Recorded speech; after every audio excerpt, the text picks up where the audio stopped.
Hi, I'm Marty Nemko. Probably one of the more hated people, at least especially here in the Bay Area, is Ted Cruz, the archetypal conservative senator, um, and from Texas, no less. And he's written a book called, where is his mug, called Unwoke, How to Defeat Cultural Marxism in America. And I liked it enough that I want to read you excerpts. To be honest, I found myself having a hard time cutting down the excerpts I wanted to read I thought you might enjoy or benefit from. So it may take a half hour, an hour, I don't know. You can always switch to something else, but I find them worth your time, so we'll find out. Okay, this is from the introduction. The radical left has systematically seized control of the organs of the transmission of ideas. They began with the universities. Then they expanded to K-12 education. Then came science and journalism, and big business, and big tech. Even entertainment was not exempt. Today, in fact, the radical left exerts more control over entertainment than virtually anything else. Within these institutions, and consequently in the United States in general, if you think wrong, you will be reprogrammed. If you speak wrong, you will be silenced. If you act wrong, you will be canceled, eliminated, fired, destroyed. Many today are still wondering how the hell this happened. The brief outline of events in this introduction doesn't quite capture it. So anyway, this is that's an excerpt from the introduction. Now we turn to a section from the chapter called The Universities. Consider what happened at Yale University when a group of student protesters successfully drove a professor named Erica Christakis out of her job because of an email she had sent criticizing the efforts of students to erect a, quote, safe space to protect them from, quote, offensive Halloween costumes. An email which, it shouldn't surprise anyone to learn, was extremely respectful. During that incident, groups of students gathered outside on the quad in an attempt to get Christakis fired and screamed in the face of her husband, who had come out to make peace with the mob. Even when these protests aren't successful in shutting down the events they oppose, they can cause enough trouble to intimidate people into silence. I'm sure that anyone who watched protesters harass the many conservative activists who had their events shut down on campuses, from Ben Shapiro and Michael Knowles to Stephen Crowder and Charlie Kirk, all of whom were forced to cancel speaking engagements because of the mob, got the message that similar views would not be welcome on any campus anytime soon. I didn't say I added the word any by mistake. Welcome on campus anytime soon. You'll notice, of course, that this intimidation only goes in one direction. Despite searching for many years, I have been unable to find an instance of a left-leaning speaker, Elizabeth Warren, for instance, or Ibram X. Kendi, the author of a book on how to be a, quote, anti-racist, who has been attacked or intimidated by a right-wing mob on a college campus. If that ever did happen, I'm sure the Biden Department of Justice, I guess we're talking Biden-Harris at this point, would have a team of federal agents, all armed with machine guns, rolling down the campus's quad in armored vehicles before the protesters could even raise their signs. Next excerpt.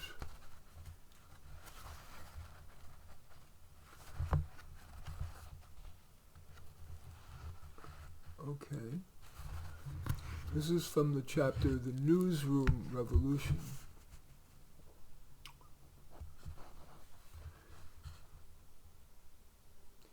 In August 2019, the staff of the New York Times gathered in a town hall meeting at the newspaper's auditorium. They wanted to talk, as usual, about racism. As soon as Dean Beckett, he was the editor-in-chief and, as it happens, black, was done speaking, an unnamed staffer stepped up to the microphone and demanded, astoundingly, to know why the New York Times did not call President Trump a racist more often. Specifically, That person wanted to know why the paper did not explicitly use the word racist in headlines that described the president's actions and remarks. Liberal reporters who hated Donald Trump and had wanted to stop him from taking office looked around for anything they could find to prevent, and, when that didn't work, to destroy the Trump presidency, eventually setting on an obscure set of allegations that would later turn out to have been bought, paid for, and peddled to media outlets by the campaign of Hillary Clinton herself. Every time these reporters hit a stumbling block or a brick wall in their pursuit of this fantastical theory, there was always another anonymous source to rely on, or another set of unverified allegations to print. This type of reporting followed the examples of Marxist forebear Lavrentiy Beria, Stalin's chief of the Soviet secret police, who joked about the ease with which he could indict his political enemies. Show me the man, and I'll show you the crime. I'm sure that if any of these reporters ever had doubts about whether the stories were true or not, they were able to chase them away by convincing themselves this was noble work, that Donald Trump, a literal fascist in their eyes, simply could not remain in power. This, of course, is the same excuse that Marxist revolutionaries throughout history have used to justify the monstrous crimes of the regimes they served. In the middle of the meeting, one staffer rose to suggest that race should be part of every single story the Times published from then on. The full question is astounding, the staffer said. I have another question about racism.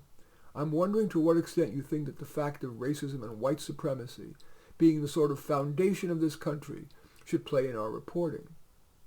Just because it feels like to me it should be a starting point, you know? Like these conversations about what is racist, what isn't racist. I just feel like racism is in everything. It should be considered in our science reporting, our culture reporting, our national reporting, and so, to me, it's less about the individual instances of racism and sort of how we're thinking about racism and white supremacy as the foundation of all the systems in this country. The fact of racism and white supremacy being the sort of foundation in this country, just because it feels like that to me, like these conversations about what is racism and what isn't, I just feel like racism is in everything. It amply explains the cover. That's the end of the quote. It amply explains the coverage that came during and after the events of that summer, much of which might have well been appearing on the front page of the Communist Party USA's Daily Worker. Whenever journalists called out their employers on social media for being racist, as they often did, the top brass at those institutions would hold, quote, listening sessions and promise to, quote, do better in the future, end quote. When my colleague Tom Cotton, and now again, this is now Ted Cruz talking, when my colleague Tom Cotton, a senator, wrote an op-ed urging President Trump to, quote, send in the troops to restore order to American cities following the burnings of the cities, the young staffers at the New York Times were incensed. Over a period of a few days, they conducted a smear campaign against Senator Cotton on Twitter, posting the identical message, running this puts black New York Times staff in danger, end quote. And their hysteria had its intended effect. The Times editorial page editor, James Bennett, was immediately forced to step down. Of course, Bennett was a partisan Democrat. His punishable offense was even acknowledging that any contrary view existed. Back at the newsroom, this complete incuriosity about the world was beginning to grate on journalists who actually wanted to do, well, journalism. One of them was Barry Weiss, a relatively young left-wing editorial writer. She was an openly gay woman who had voted for Barack Obama twice. But after a few more months of passive-aggressive and sometimes plain old aggressive jabs from the leftist staffers at her office, Barry Weiss made the decision to leave the New York Times, once the most respected institution in American journalism. Her resignation letter, addressed to the paper's publisher, A.G. Sulzberger, and still available on her website, is a remarkable document. A relevant sample. The lessons that ought to have followed the election of Donald Trump, lessons about the importance of understanding other Americans, the necessity of resisting tribalism, and the centrality of the free exchange of ideas to a democratic society have not been learned. Instead, a new consensus has emerged in the press, but perhaps especially at this paper, that truth isn't a process of collective discovery, but an orthodoxy already known to an enlightened few whose job is to inform everyone else. It's no surprise that trust in the mainstream media has hit an all-time low. The most recent figures indicate only 7% of Americans have, quote, a great deal of trust in the mainstream media.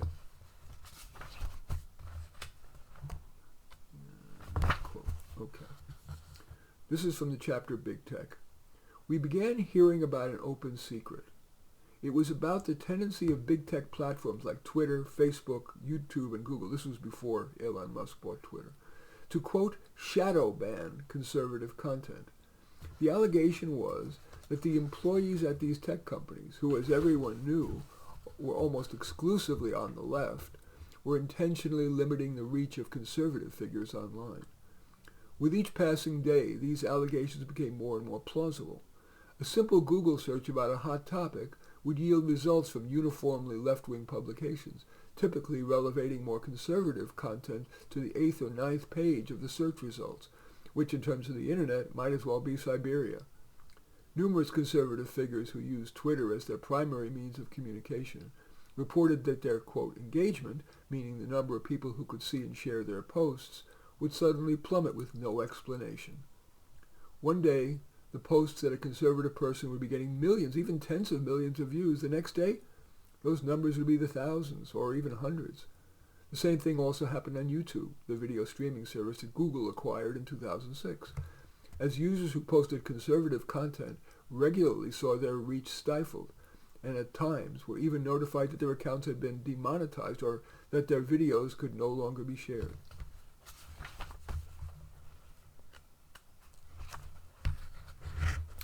For example, the conservative activist Charlie Kirk was shadow banned for years due to his beliefs, so much so that he scheduled a meeting with Twitter CEO Jack Dorsey to demand answers. During that meeting, as Kirk would later reveal, Dorsey insisted nothing shady was going on with his account, but for the next few years his follower count remained stagnant and its reach stalled. It wasn't until Elon Musk took over that Kirk noticed his follower count growing in a way that seemed to accurately reflect his activity on the platform. The same thing happened to Dan Bongino, who, thanks to the report The Twitter Files, is now aware that he was slapped with a, quote, search blacklist, meaning that few users could find him by searching his name or Twitter handle. It's no surprise that Twitter worked so hard to make sure Joe Biden and his band of cultural Marxists end up winning the White House. Those people shared beliefs about nearly everything, especially when it came to censorship and the danger that, quote, free speech could pose to the world. At the very least, they probably assumed that the hot rhetoric and threats of investigations that had been coming from the Trump White House and Republicans in Congress, myself included, would stop once Biden took office. On the first point, at least, they would turn out to be right. The second, not so much.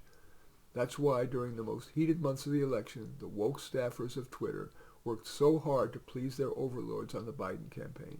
They would do almost anything to stop people from attempting to look, quote, under the hood and figure out the censorship machine of Silicon Valley, how it was really working. Twitter had come a long way from the open free speech platform that set the world on fire in the early decades of the 21st century. Looking at the sordid details of how it, for example, handled the Hunter Biden laptop story, and how it made key decisions about other matters relating to free speech, reveals that Twitter, like other big tech companies, especially Google, was overrun by the same woke neo-Marxists who have taken over our universities, elementary schools, businesses, and countless other institutions. But when it comes to big tech, the damage to our democracy has been far more severe. It has led not only to the indoctrination of countless American young people, but to the corruption of our public square and the rigging of our elections. Today, the very means by which most Americans get their news and interact with each other has been twisted and poisoned by partisan actors who believe it's their duty to spread radical leftist ideas far and wide, and to suppress any ideas that might compete with them, often under the cover of algorithms and other formulas that are too complicated for the average American to understand.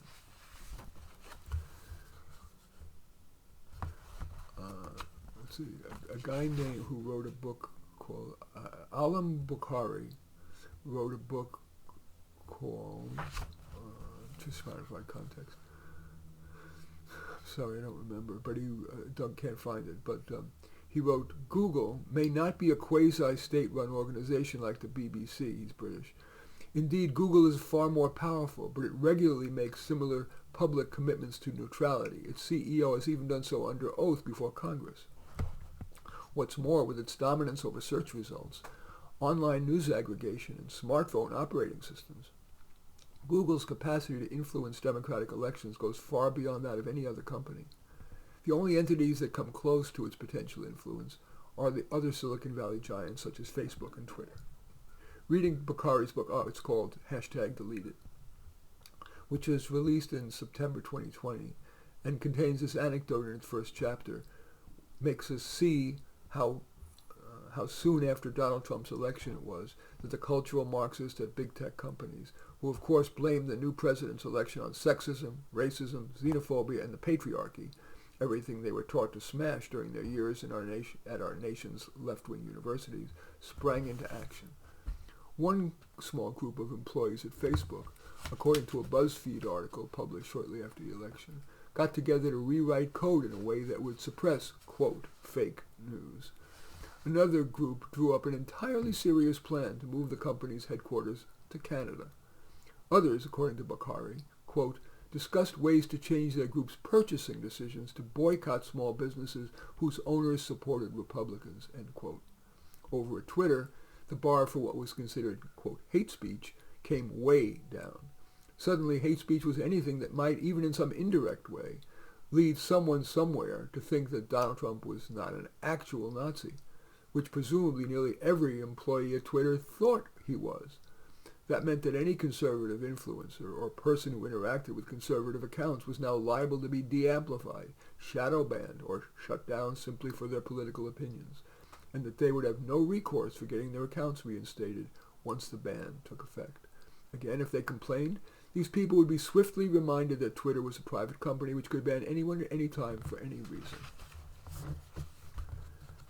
We learned from Barry Weiss's reporting in the second installment of the Twitter Files report that the company routinely puts people on blacklists, telling the algorithm not to boost or even display their tweets. That's what happened to Jay Bhattacharya. I'm sorry, I botched his name. I can't pronounce it.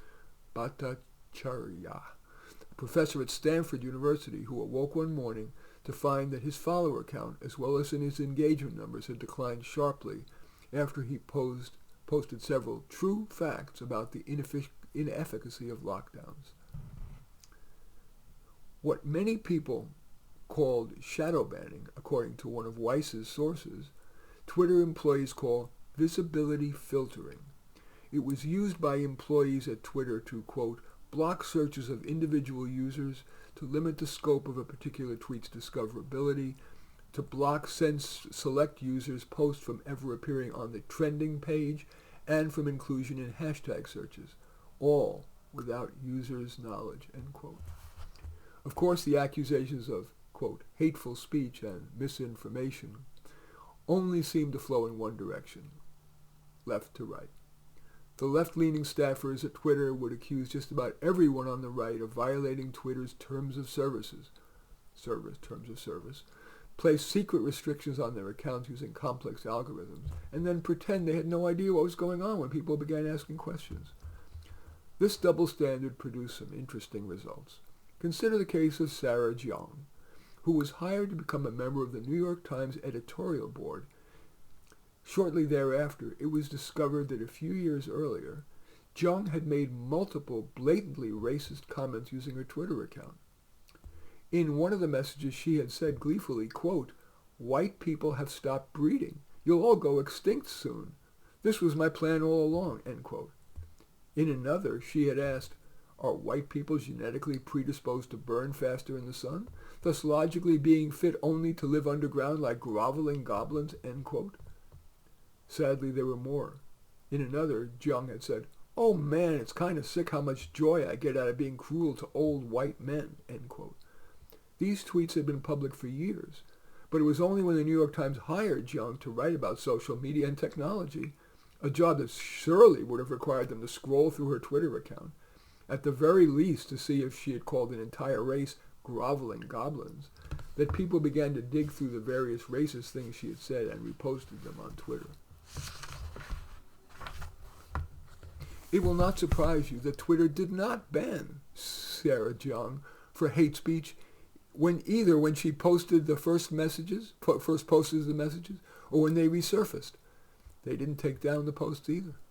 Of course, one can easily guess what would have happened if Jeong, or anyone else, had expressed a racist desire to make African Americans, quote, stop breeding, or said she got great joy from, quote, being cruel to old Mexican men. And if she had said any of those things about trans people, she might still be in federal prison. In response to the online uproar, Jeong broke out the cultural Marxist playbook, claiming it wasn't she who had been racist, but everyone else. As an Asian woman, she said, using language that we later picked up by the New York Times in its defense of hiring her, a decision the paper would stand by, employing Jeong for a year until she stepped down for unrelated reasons, that she had sent the tweets not to be racist, but to mimic the language of the people who often harassed her online for being an Asian woman. The whole thing, you see, was supposed to be funny. I'm sure you understand, for Marxists, vicious racism is acceptable, even funny, as long as directed at the, quote, oppressors. For them, it's a real knee-slapper to say the wrong class or the wrong race should, quote, stop breeding, or that they're, quote, groveling goblins. There are far more extreme examples. Consider that at this very moment, Twitter has yet to deactivate the account of Ayatollah Ali Khamenei, the supreme Ayatollah of Iran.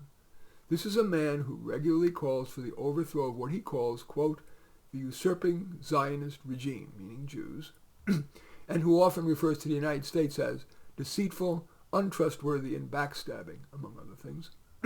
He routinely leads mobs chanting, death to America and death to Israel. And he's also expressed support for the fatwa issued by his predecessor Ruhollah Khomeini against the writer Salman Rushdie for his novel The Satanic Verses, a fatwa that was tragically partly carried out in New York when a deranged young man stabbed Rushdie several times, taking out his eye and leading to several other serious injuries. This apparently does not meet the standard of, quote, hateful conduct or misinformation that Twitter used to decide who got to tweet and who didn't. The things that did get taken down as misinformation, you'll notice, were not actual threats of violence or seriously offensive views. The Taliban, for example, was still allowed to tweet as much as it wants.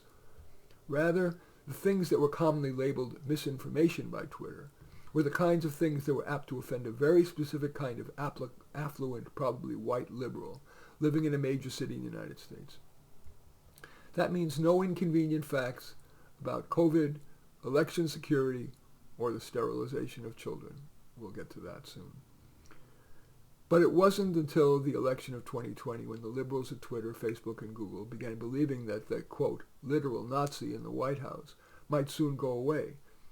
That one concern began overriding everything else. Now, quote, misinformation would be defined as anything that could be potentially harmful to Joe Biden's electoral prospects, and by extension, obviously, Kamala Harris. This, as we now know, is what made them censor a story in the New York Post that went into great detail about some of Hunter Biden's overseas business deals, many of which involved his father, other members of the Biden family as well. It would have become clear to anyone working at Twitter around this time, when the presidential race was still very much up in the air, that having the Post story go into wide circulation would have been very bad for Joe Biden. Hunter Biden, according to the story, and I quote, introduced his father, then Vice President Joe Biden, to a top executive at a Ukrainian energy firm less than a year before the elder Biden pressured government officials in Ukraine into firing a prosecutor who was investigating the company, according to emails obtained by the Post. The never-before-revealed meeting is mentioned in a message of appreciation that Vadim Pozharsky and advisors of the board of Burisma, that's the company, allegedly sent Hunter Biden on April 17th, 2015, about a year after Hunter joined the Burisma board, at a purported salary of up to $50,000 a month. Dear Hunter, thank you for inviting me to D.C. and giving me an opportunity to meet your father and spend some time together. It's really an honor and a pleasure. And it goes on from there. As we now know from Matt Taibbi's excellent reporting in the first installment of the Twitter Files, employees at Twitter immediately flagged the story as possible misinformation.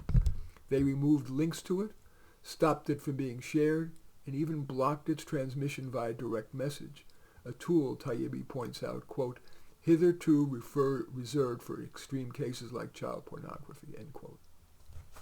Internally, everyone likely knew exactly why they had done this. Obviously, it was because having the story come out would have been bad for Joe Biden and the Democrats.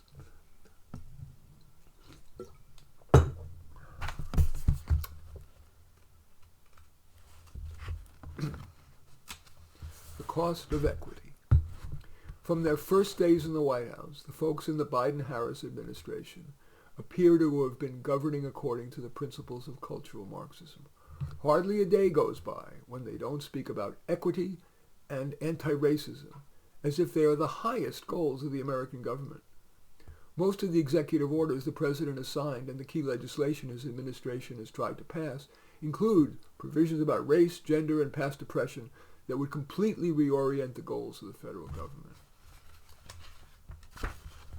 What the Biden administration wants to do is promote equality of outcome, ensuring that the United States government and eventually all schools, businesses, universities, and other institutions replace the goal of fairness with, quote, equity.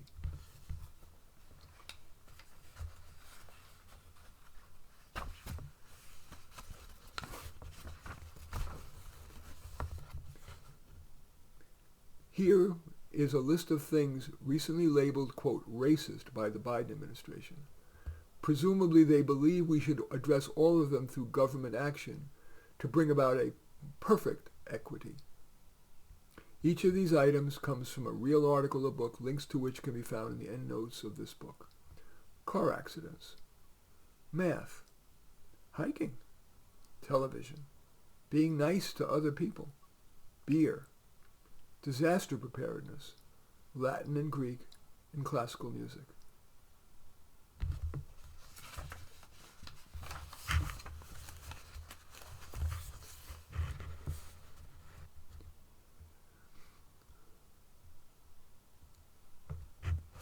In defending transgender, they need to ignore mountains of evidence. They must ignore, for instance, the fact that a high proportion of transgender children eventually grow out of their gender dysphoria. Quote, for decades, follow-up studies of transgender kids have shown that a substantial majority, from 65 to 94%, eventually ceased to identify as transgender. They must ignore the fact that hundreds of people who have undergone sex change surgeries have now come to deeply regret the decision, often speaking of the decision to transition as the worst thing that ever happened to them, end quote. Again, this might not be so bad if the problem was simply a social one, but the government is now involved, and it's getting much worse, including at the state level.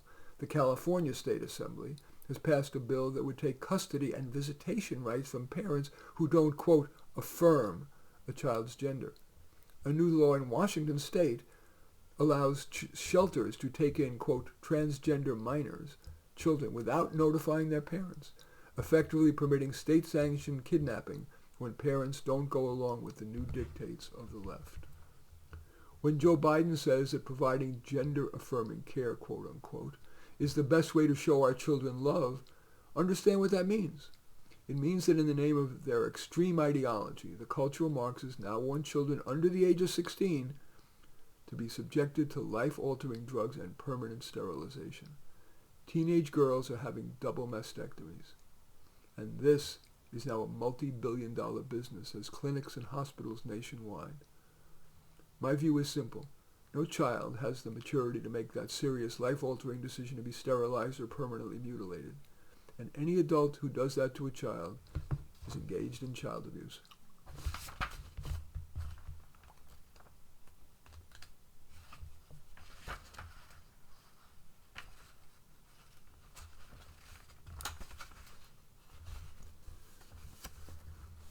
Okay, this is from the chapter The Long March Reaches the Boardroom. Funds that embrace ESG, that's environmental principles, significantly underperform those that seek profit alone. According to a recent study in the Harvard Business Review, none of the high sustainability funds, end quote, none of the high sustainability funds measured in the year 2022, quote, outperformed any of the non-ESG funds. Another study conducted by professors from Columbia University and the London School of Economics revealed similar shortcomings in ESG funds. Anyone interested in the details of just how poorly these funds do can find key data at consumerresearch.org.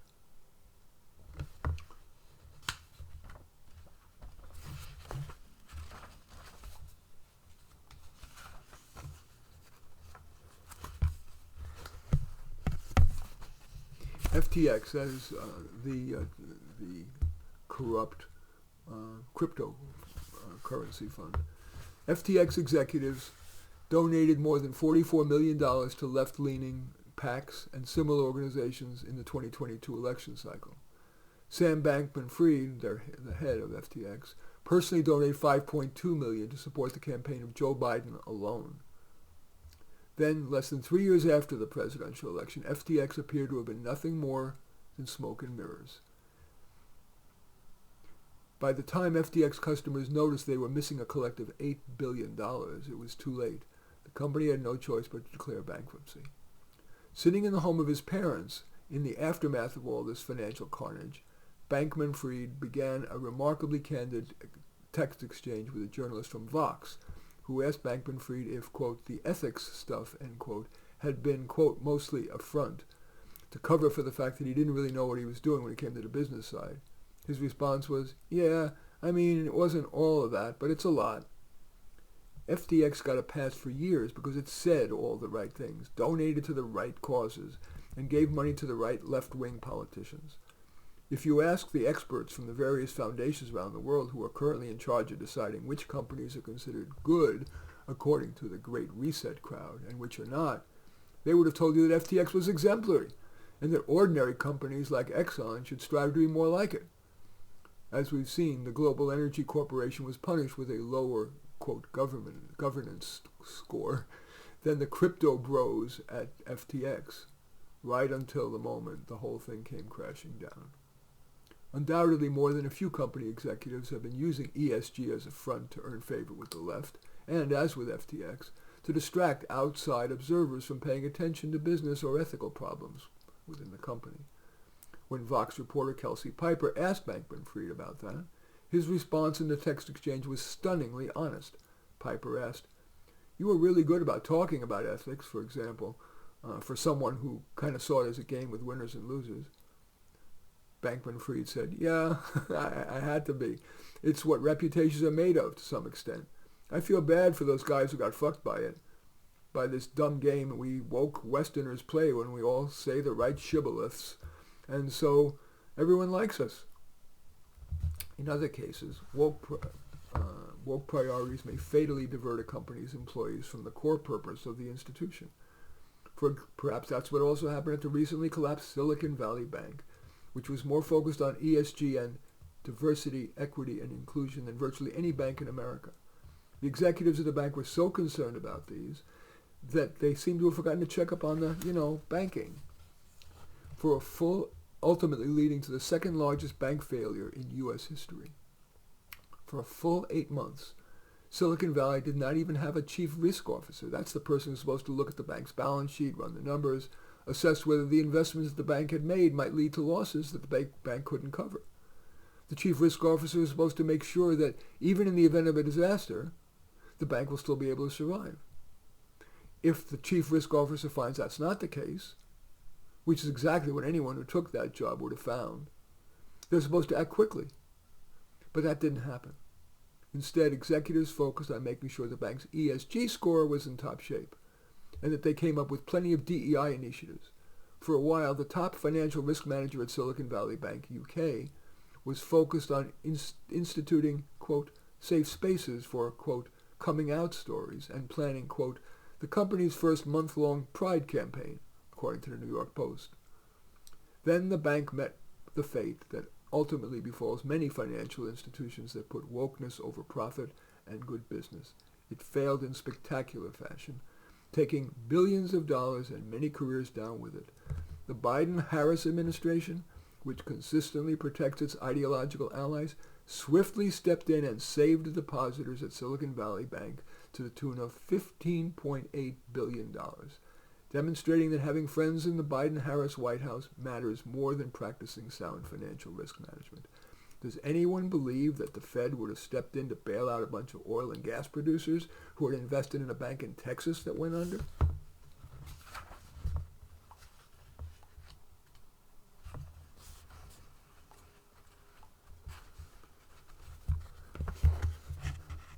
This is from the chapter Entertainment. What had once been a promising career in screenwriting was now effectively over, because Clavin, this guy named Andrew Clavin, who had been a screenwriter, had submitted this proposal. He said it was his best ever. His career was effectively over because Clavin was not willing to write the kinds of proto-woke scripts that were suddenly required of all people working in Hollywood. In a town that had been rocked to its core in the 50s, when many screenwriters were suspected of being communists and placed on Senator Joe McCarthy's blacklist, a new kind of blacklist had taken shape. Only this time the list contained the names of screenwriters, actors, and producers who refused to churn out anti-American nonsense for big film studios simply because it was fashionable. This left a vacuum. For every person who got his or her name put on the blacklist for having the wrong politics, there were 10 more willing to step up and do the woke dirty work the studios now demanded. Today, as Clavin put it, quote, the blacklisters who are encouraged have come to run the town. Continuing the quote, in Hollywood right now, it's not enough to disrespect your mother country on screen. You have to despise it. You have to depict it as a cesspit of racism and cruelty. Your hero has to be a victim. Your victim has to be a minority, preferably female, preferably with a penis. Turn on a television and fire up almost any streaming show that has gotten acclaim over the past few years, and you'll find Andrew Clavin was exactly right. The top shows in the country all seem to have been created in the sick, woke laboratory. The characters speak endlessly about oppression, microaggressions, and the racism that all, quote, people of color in the United States must live with. The plots of these films and shows depict life in the United States as an eternal struggle of good versus evil, in which minorities of all kinds are always fighting against the oppressive structures of the places they live. And anyone who dares print out that this does not quite reflect reality is immediately shamed.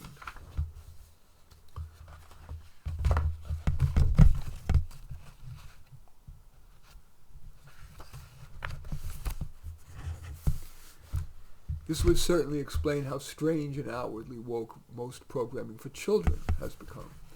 Consider, for instance, the scene in Muppet Babies, a popular television show for kids, in which one of the supposedly male characters announces that he wants to wear dresses and become a pretty princess. Rather than treating this as some kind of a joke, which is certainly what would have happened in any cartoons we watched when we were kids, the other characters in the show deliver long, impassioned speeches about how people who believe they're the opposite gender should be fully supported. "Oh, Gonzo," says Miss Piggy, apologizing for questioning the Muppet baby Gonzo for wanting to change genders and go to the ball as Gonzarella. "We're sorry, it wasn't very nice of us to tell you what to wear to our ball." In the show, the proud family, louder and prouder, seems to have opened a textbook. This is for another children's program, a Disney program. Below is the excerpt of the dialogue with absolutely no, well, here I'm editing because it's so long. "We, the descendants of slaves in America, have earned reparations for their suffering and continue to earn reparations every moment we spend submerged in systemic prejudice, racism, and white supremacy." This is in a children's program. Amazingly, it goes on from there.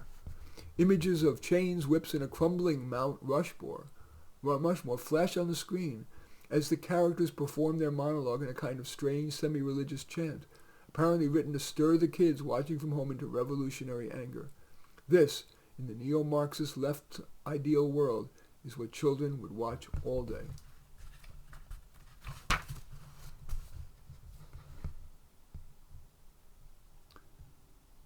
This is about a TV show called The 1619 Project. It contains more outright falsehoods than even the original magazine story in the New York Times, which was debunked by numerous major historians at the time of its release. In the show, which offers the same dim view of the history of the United States as its source material, Nicole Hannah-Jones, who narrates most of the series, doubles down on her demonstrably false assertion that, quote, one of the primary reasons the colonists decided to declare their independence from Britain was because they wanted to protect the institution of slavery. This time, however, there are even stranger claims. Near the end of the series, for instance, Hannah-Jones speaks over video clips showing workers in a modern-day Amazon factory about how the institution of slavery, in which every living American is complicit, never really ended. The implication is that the people who work at Amazon factories today, who in fact make decent wages and live in nice apartments in major cities like New York and Seattle, are somehow comparable to the slaves who were denied all human rights and forced to work the fields of this country and suffer horrific abuse in the 18th and 19th century. The comparison is absurd, and it's also unadulterated Marxism. The, quote, project of this show is clear. It's meant to rewrite not only American history, but the American present as well. It is meant to demoralize and confuse young people into believing that their country is racist, uncaring, and cruel. It does this, amazingly, by attempting to convince viewers that working for wages is somehow analogous to slavery, and that there is no way out other than a complete embrace of left-wing revolutionary ideas, reparations for one.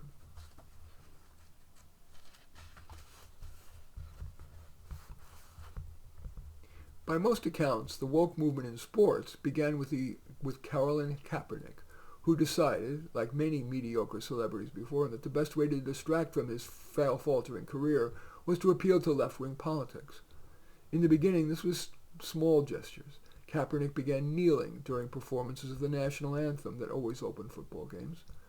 When journalists asked him why he made vague references to the supposed epidemic of police violence against African Americans, and claimed that the American flag, quote, oppresses black people. Eventually he would sue the NFL and suggest the only reason he hadn't been recruited was, since the 2016 season, was that the owners and coaches who could have recruited him were secretly racist.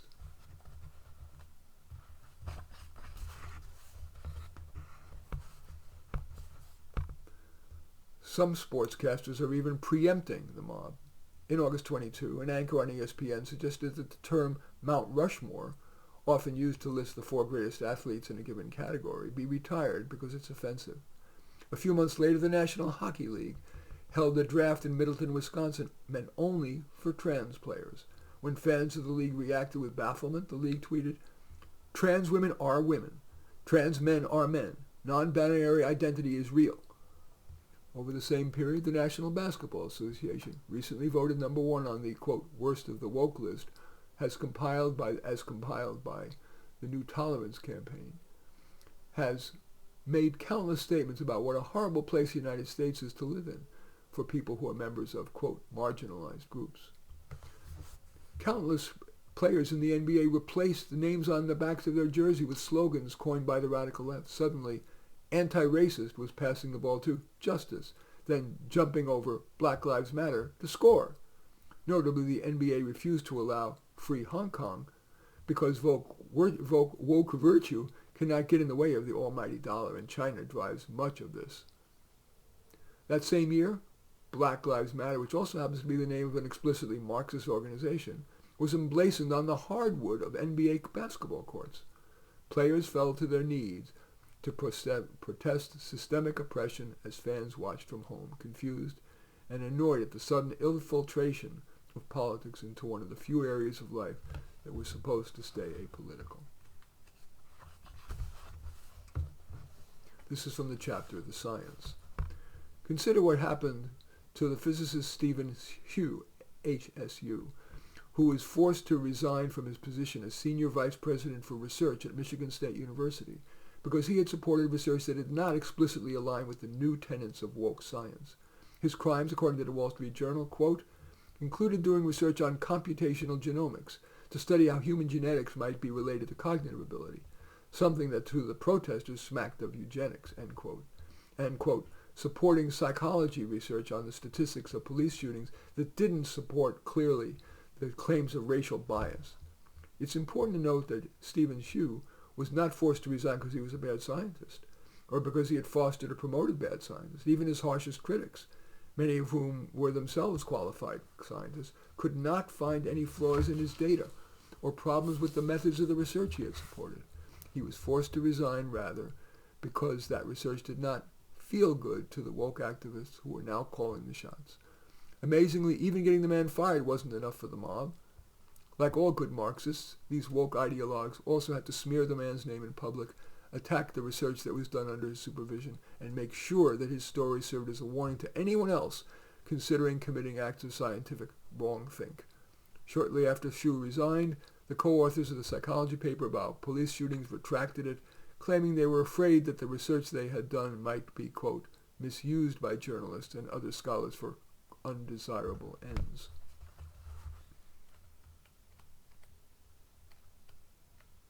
We're getting to the end. Hope you're not bored. I think this is important stuff. Pointing out, this is from still the chapter of the science, pointing out such possibilities of real progress and sensible priorities is forbidden on the left. That would get in the way of their plan to tear down the private sector, shut down fossil fuel companies, take total control of the world economy, and rebuild everything from the ground up according to woke principles. Shortly after Alex Epstein announced that he was publishing a book on the topic of fossil fuels, for instance, which brilliantly refuted some of the woke left's most important claims, he received a call from a reporter at the Washington Post, letting him know that they'd be running a hit piece on him. Luckily, thanks to his experience in media, Epstein was able to refute many of the major claims, including several accusations that he was, what else? A racist. The details of the piece that was ultimately published are too stupid to mention here, but it's worth noting that those who dare disagree with the left's view on climate usually find themselves in the same place, backed up against a wall, fighting accusations from the mob that they are racist, sexist, and somehow responsible for the deaths of millions of people. And those are the excerpts from the book Unwoke by Ted Cruz.